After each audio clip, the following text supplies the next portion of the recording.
Good evening, everybody. Welcome back to Gargoyles episode reviews. Today we're looking at Vows. Today's episode continues what Eye of the Beholder started. David Xanatos and Fox are getting married. That's right, the lives of two significant antagonists are changing irrevocably. That's groundbreaking stuff. Who does antagonist extraordinary Xanatos choose as his best man?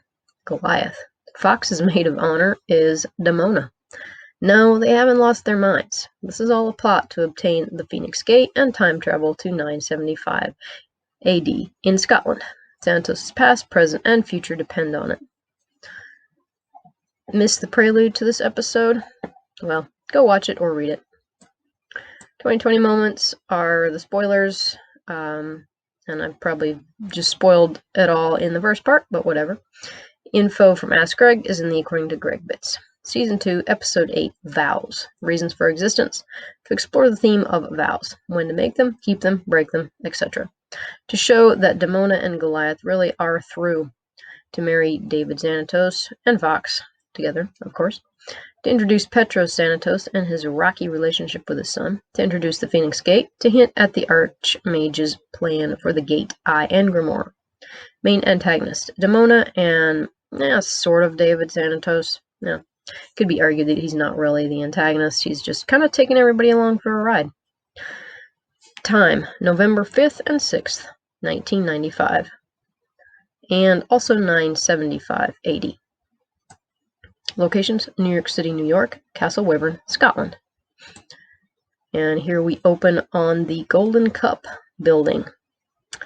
Great, yes, pick a location with like a bazillion security cameras. Then again, maybe they sold the building. I probably would have cleared out if I was the government and it had been invaded by a zombie robot gargoyle. Yeah. Previously on Gargoyles, Goliath and Demona promise their love. David and Fox become engaged. David tears the Eye of Odin off Fox. RSVP. We wade into the action, which is on the roof of the poor Golden Cup building. Goliath and exo-armored Xanatos are in the middle of a throwdown. It's the same choreography as in The Edge, where they're fighting on top of the Statue of Liberty. I'll write it off to them knowing each other's fighting style so well, rather than the animation team being, a little bit cheap. Xanatos gets some distance on Goliath, then calls a hold. Goliath actually stops. Heroes. Xanatos removes his helmet. He looks a bit bemused and miffed. It's so unlike you to attack first, he says. I simply invited you here to talk. It's a total mystery why Goliath would attack. But hey, if he wants to play, game on, as far as Xanatos is concerned. So, Goliath was, for once, the instigator. Wow, that's almost unheard of for protagonists. This little episode of seeing through Xanatos' scheme, Plan C, must have made him more confident. What's interesting, though, is that Goliath chooses to attack first, even after what happened not even a week ago on Halloween. Remember, he helped David save Fox from the Eye of Odin. They actually parted on good terms, Your average protag would believe that the momentary teamwork and the parley at the end were glimmerings of hope of peace between House Xanatos and the clan. I know they like to start in the action, but it would have been nice to see even just a couple seconds earlier of Goliath screaming out of the sky and initiating all this. Maybe they just wanted to have a little bit of action at the start there, eat up a little bit of time, even though it didn't make a whole lot of sense. Because I think this is like the first time Goliath has actually initiated the violence. So I guess it was wise of Xanatos to wear his armor. Then again, maybe if he wasn't wearing his armor, Goliath wouldn't have taken this as a threat. Tough call. I would have worn my armor too. According to Greg, Xanatos contacts Goliath via Elisa at the station house. It's always amusing when Elisa is the pawn slash messenger for Xanatos. Goliath is doubtful. Xanatos acts ignorant of their history. Turns out Xanatos is getting married. Well, congratulations.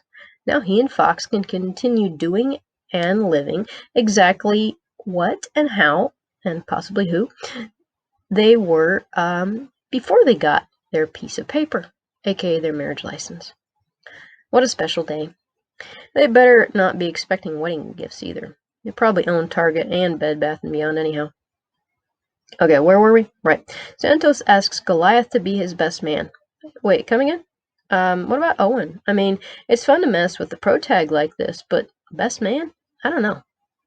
Xanatos is determined to have Goliath attend. David's gone from the extreme of inviting Demona, who, quote, promised to be on her best behavior, unquote. First off, I'm not into trusting Demona's promises. I'm also not trusting her definition of best behavior. Knowing her, it's her best murder rage behavior. She's not making the fires worse, she's making them better. It's also kind of neat that Xanatos knows that having Demona there will bring Goliath, even though Demona has been nothing but an enemy to Goliath all these times. I don't know what Xanatos is up to, but he's not just interested in having a good sparring partner at the wedding party. Goliath makes the mistake of telling Elisa and the clan about Xanatos' invitation.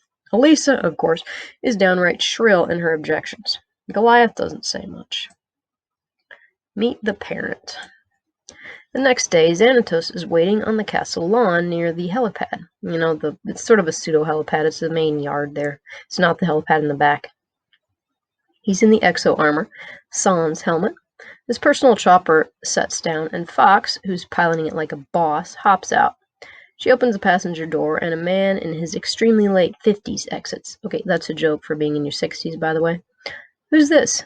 He's distinguished and fit despite his age. And then we've got overhead of the good old Xanatos chopper starting its descent on the Erie building. These chopper and Erie building scenes are just so cool. They really are. Part of my favorite parts. Looks familiar here, this older gentleman. And Xanatos is grinning. Hello, father, he says.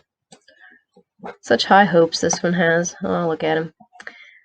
Slow the bus down. Hey, we are about to achieve the holy grail of Antagonist fans, meeting the parents. Well, parent in this case.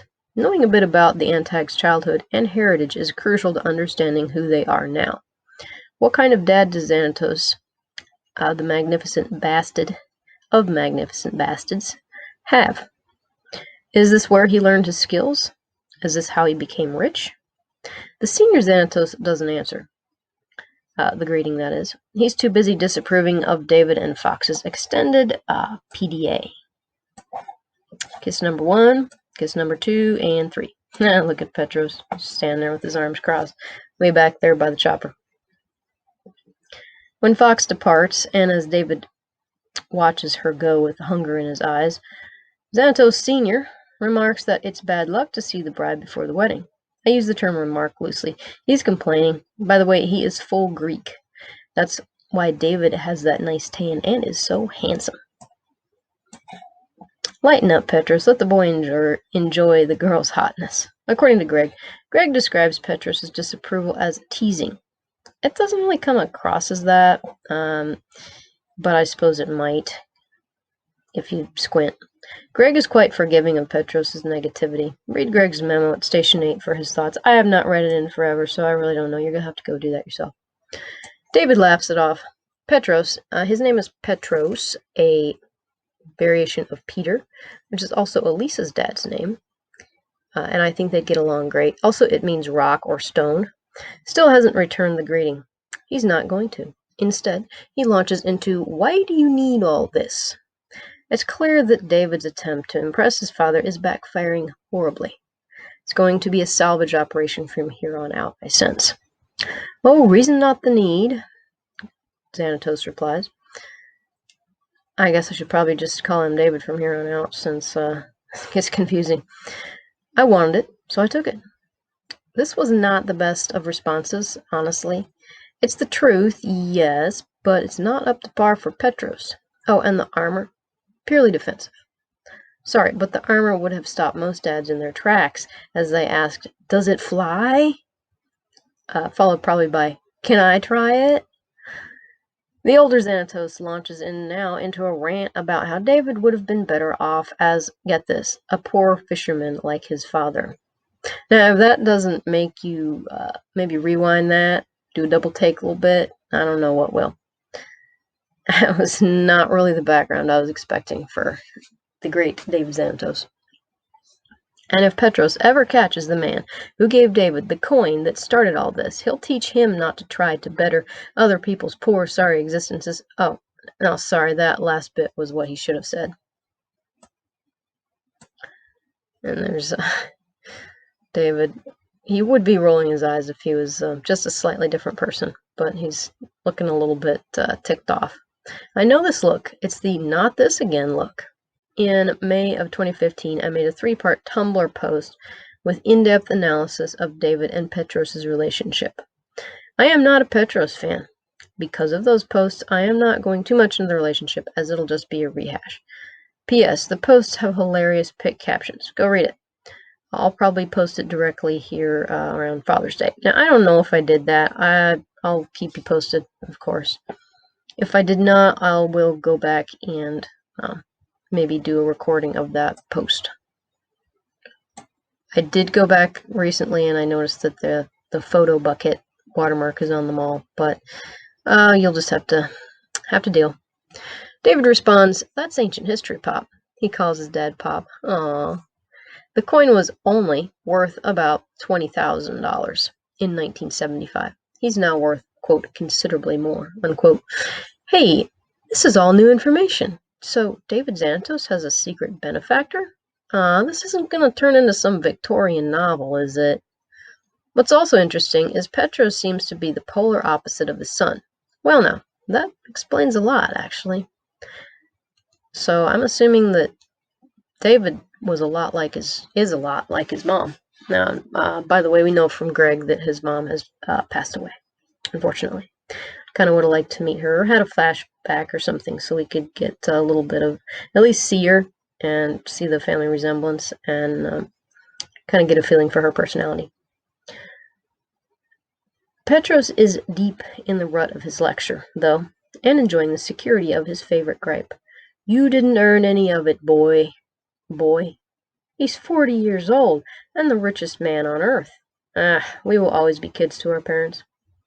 Excuse me, but turning $20,000 into a multinational corporation that's bigger than many countries you could name isn't something just anybody can do. That takes skill, tenacity, wisdom, intelligence, and business savvy. If you gave most 20-year-old guys 20 G's, which is probably around 40 to 60K, well, probably 80 at this point now, with inflation, they just blow it on booze and a new truck. Heck, that wouldn't even cover starting to build a house. Someday I'll prove to you that I'm a self-made man, David returns. Poor David. He just wants to have his dad be proud of him, but no matter what he does, Petros shuts him down. Really, you need to read my Tumblr post, or I need to read it to you. Oddly enough, Petros doesn't bring up David or Fox's prison records. No, they would be easy targets, but, I guess give him some credit for not taking the low-hanging fruit. In the Great Hall, Owen is guarding Judge Ian Roebling, a justice of the peace in Manhattan, who will be officiating. David greets the judge with a crushing handshake, then sends him off with Petros to watch the in-service video on the gargoyles. It's probably the same one he showed Derek Maza. I think David is hoping for some approval from his dad regarding the awakening of the gargoyles. That was all Xanatos, Oh, just another day in the life for Owen. Look at him, he's just doing his job. Owen is skeptical about Goliath coming. David is confident. I'd bet my future on it, he says. Best gargoyle. Goliath is dreaming of when he and Demona were still lovers. They're at Prince Malcolm's wedding. He's Princess Catherine's dad, remember. Goliath and Demona exchange tokens of their love after seeing the humans do it. They break a hand-sized shield that has a gold phoenix rampant on a blue field. Phoenix, yeah, if you say so. It doesn't really look like a phoenix. I don't know what it looks like. Maybe a wyvern. When Goliath wakes up, he grabs his half of the gate, which is in the trophy room of the clock tower with the Grimorum, the Eye, and Coldstone. That's just creepy that they have Coldstone's body sitting there. I mean, it doesn't rot. Is that magic? It's just creepy. According to Greg, Goliath had his half of the gate anyway, stashed in a hollow stone in the castle. Alrighty, so it survived the move and explosion somehow. Oh, and somehow when they were, reassembling the castle, it didn't fall out and somebody didn't take it and it just went along for the ride. Okay. Huh. My explanation was that Goliath just kept it jammed inside his loincloth.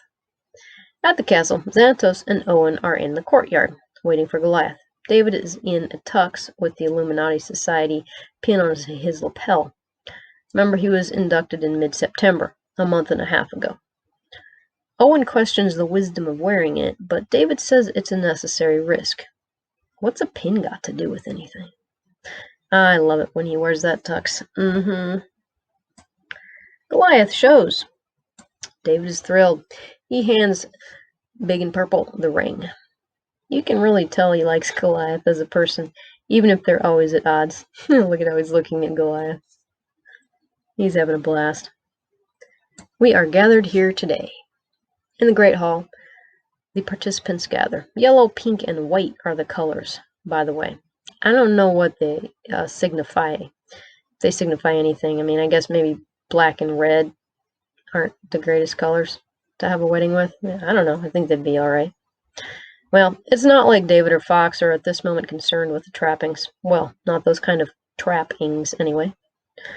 This stuff was probably left over from an employee awards luncheon or something.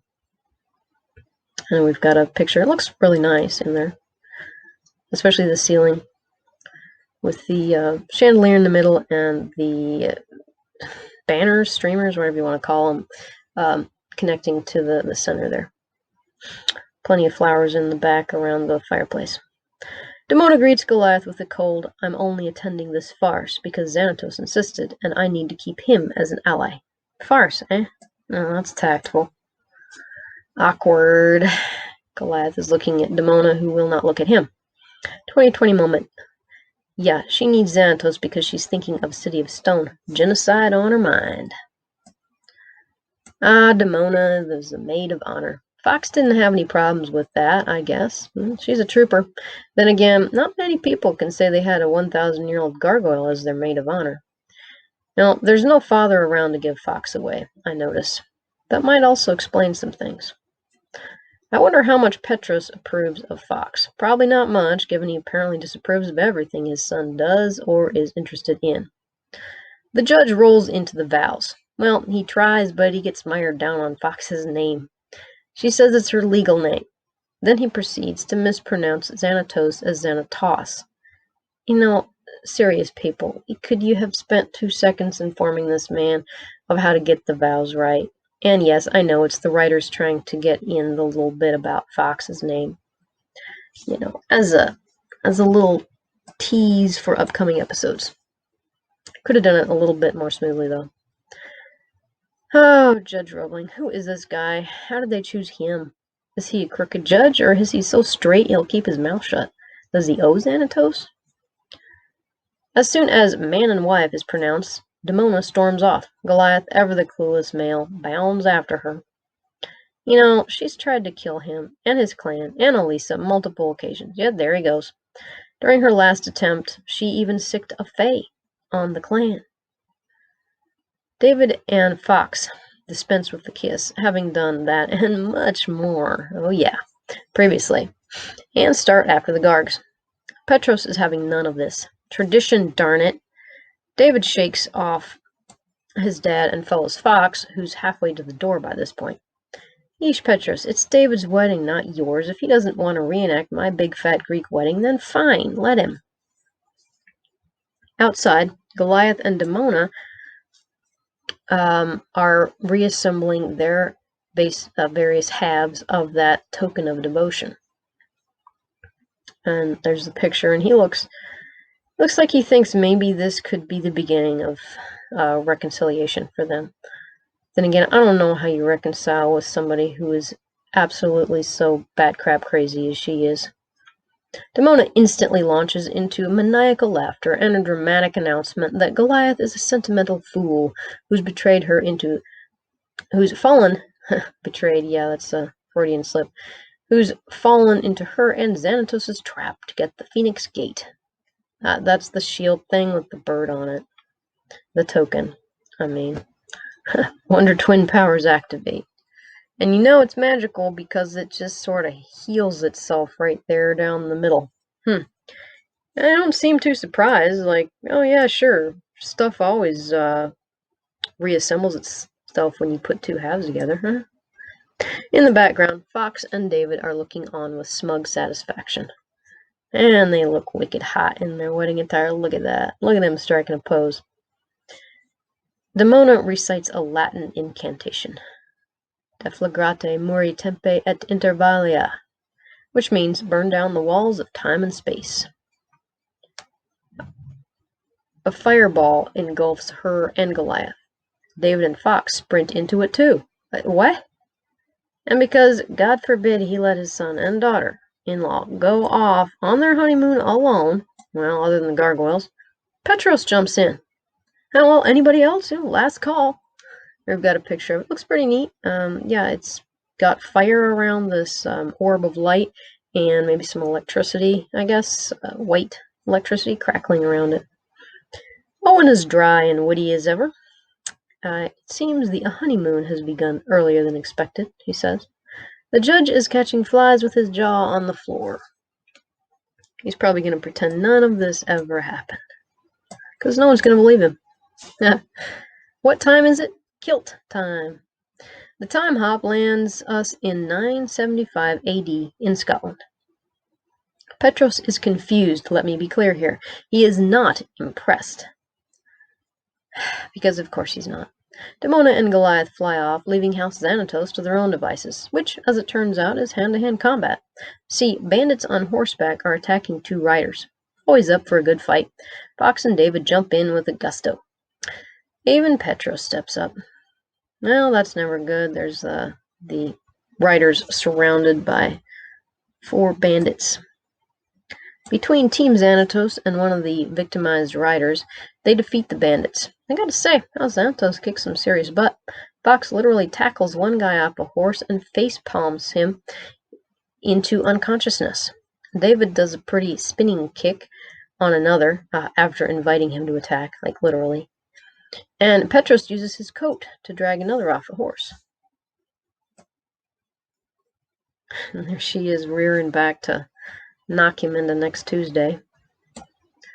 And nothing like a little fight to get the blood up here for David. And what do you want to bet that Fox had that dress tailor-made to fight in? After commandeering horses for his dad and wife, David chats with the lead rider. It's the Norman ambassador. Wow. The Frank sees David's Illuminati pin, and instantly they are BFFs. That's what the pin was for. Check out this guy's ring. It's got the Illuminati icon on it, the eye. David asks if Fox is having a good time. Marvelous, she replies, and means it. I love these two. Beating the snot out of 10th century bandits would be a great honeymoon, in my opinion. Here they are on horses. Up for a trail ride? The animators actually are excellent at drawing horses, and I mean that. Meanwhile, Goliath runs into Hudson, or rather 975 Hudson. Way to calm him down there, Goliath. He just puts his hand over Hudson's mouth. The ambassador takes the Xanatoses, I don't get to say that much, to Clan Wyvern, where Prince Malcolm is about to marry Princess Elena. She's the other rider. As a welcome or a wedding gift, they brought the Phoenix Gate. And here we've got Malcolm and the Archmage and the Captain of the Guards. Wow, Malcolm can really pick them. And I don't know, the Captain of the Guard looks like he could be a vampire or something. Like his skin is white. Talking white. Like they forgot to color it in. In gratitude for helping save his bride, Malcolm gives David some coins and promises the strangers fine food, fine lodging, and fine clothing. Apparently the height of 20th century formality in dress does not impress the prince. David accepts it all with a sweeping bow. He is having the time of his life. You just know it. Outmaneuvering Goliath again. Time traveling. We've all wanted to time travel. Kicking butt with his wife and dad. Now that is a heck of a wedding day. Yes, sir, you do deserve to take a bow after executing a plan of this magnitude. Halftime. Now, this is how you start an episode. I'm digging how much David, Fox, and Owen are in this ep. This is about Xanatos' history and his family. It's intriguing to see how he interacts with his dad, who is not his greatest fan. David keeps the tone light most of the time, only insisting on getting to the point when time is of the essence. Otherwise, he lets the man lecture and rant to his heart's content. It takes a big man to not turn around and dig in with an argument of his own. David probably has a lot of complaints against his father, too. I love how people think it only goes one way in relationships. Well, tune in next time to see what David is up to, how he really is a self-made man, and how they all get home. Oh, and there's plenty of young Demona, too. She's nothing like present Demona. Well, what'd you think of this half of the episode? Did you like the whole idea of them getting married? When you first saw it, did you think that would make things better, make things worse? I mean, for the clan, or I guess for the action, which would be two opposite things. Anyway, you can comment here. You can comment on the blog. Like, share, subscribe, do all the things. Thank you so much for watching, and we'll catch you in the next one.